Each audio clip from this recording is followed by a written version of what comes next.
Një zjarr I cili nisi mëngjesin e 30 prillit në zonat pyjore mes Tel Avivit dhe Jerusalemit u përhap me shpejtësi për shkak të erave të forta dhe kushteve të thata. Sipas autoriteteve izraelite raportohet të jenë prekur rreth 12.000 hektar. Kryeministri Benjamin Netanyahu e ka shpallur situatën si një emergjencë kombëtare. Izraeli po përballet me një nga zjarret më të mëdha dhe më shkatërruese në historinë e tij.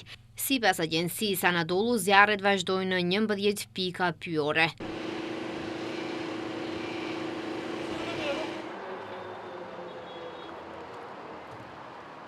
«119 ekipe zjarrfikse dhe 10 aeroplan zjarrfikës vazhdojnë të luftojnë zjarrin në rajonin malor të Kutsit, përkatësisht në 11 pika ku vazhdon zjarri.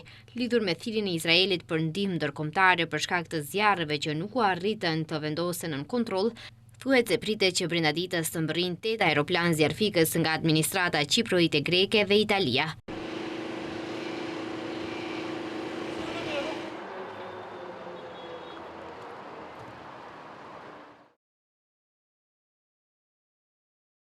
Kreu I Këshillit Rajonal Avishai Cohen tha se ekziston mundësia që zjarri të përfshijë zonat e banuara.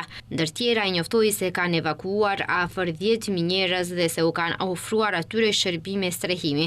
Nga ana tjetër, në lajmin e gazetës Times of Israel thuhet se ata që u evakuuan nga zona me Vohoron për shkak të rrezikut të përhapjes së zjarrit u lejuan të kthehen në shtëpitë e tyre pas 18 orësh.